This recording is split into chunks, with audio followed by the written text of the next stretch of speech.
Mwaka 2026 Mahakama Kuu ya Tanzania Masjala ndogo ya Dar es Salaam imeendelea kusikiliza kesi ya mwenyekiti kesi ya Jamhuri dhidi ya mwenyekiti wa Chama cha Demokrasia na Maendeleo ndugu Tundu Antipas Mughwai Lissu ambaye ni kesi ya uhaini. Leo upande wa Jamhuri umeweza kuleta mashahidi wawili.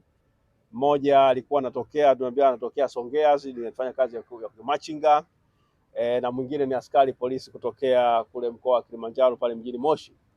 Mashahidi hao wote wawili wameweza kutoa ushahidi wao na wameweza kuhojiwa kwa ukamilifu maswali yale ya mabezo na ya kuchanganywa ya mwenyekiti Tundu Antipas Mughwai Lissu, ambaye ameweza kuonyesha kwamba ushahidi wao kwa sehemu kubwa unatofautiana na kile ambacho maelezo ambayo aliandika polisi.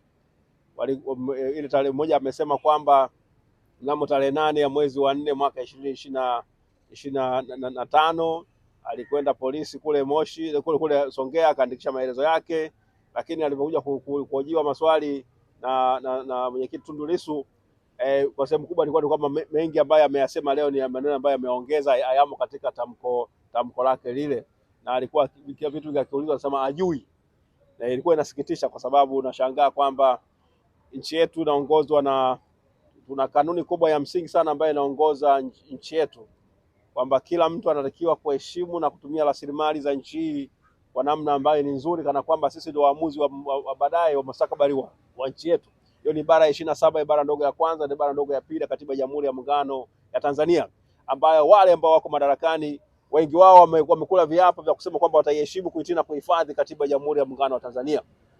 Sasa unapokuwa na rasilimali za umma zinatumika kuendesha kesi ambayo hata mashahidi wanakuwa hawajui vitu, nasema inafikia katika matumizi mabaya ya rasilimali za nchi, na ni hoja ambayo bado nazidi kuwarai na kuwataka wale ambao wana mamlaka ya kuendesha mashtaka ya namna hii wajue kwamba hizo ni fedha za wananchi, sio fedha zao binafsi. Hizo ni fedha za walipa kodi wa Jamhuri ya Muungano wa Tanzania, wananchi hawa, ambayo fedha hii ikitumika kwa kutapanya, maana yake tunahujumu nchi yetu, tunahujumu uchumi. Maana yake mahakama inatumika kama sehemu mbaya ya kuweza kutapanya rasilimali chache za nchi yetu. Sisi bado ni taifa maskini, hatuwezi tukatumika katika kutapanya fedha zetu kuendesha kesi ambazo kwa kweli kwa sehemu kubwa zinakufanya unapata hasira na jakamoyo unapokuwa unasikiza ushahidi unaotoka. Sio kwa sababu wewe ni mpenzi wa mwenyekiti Tundu Antipas Lissu, bali wewe kama mwananchi wa nchi hii ambao ungependa kuona kwamba rasilimali za nchi zinatumika pale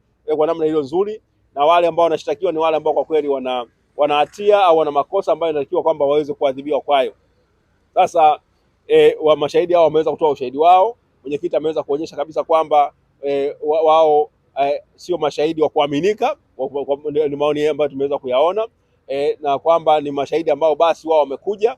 Mmoja wao amesema kwamba alitakiwa tu baadaye tarehe 22 ya mwezi wa 4 mwaka 2025 abadilishe ushahidi ambaye alikuwa ameshikwa kwamba amehamasika kutokana na kauli za mwenyekiti Tundu Lissu, kwamba sasa amegeuzwa kutoka kuwa mtuhumiwa na amegeuka kuwa shahidi.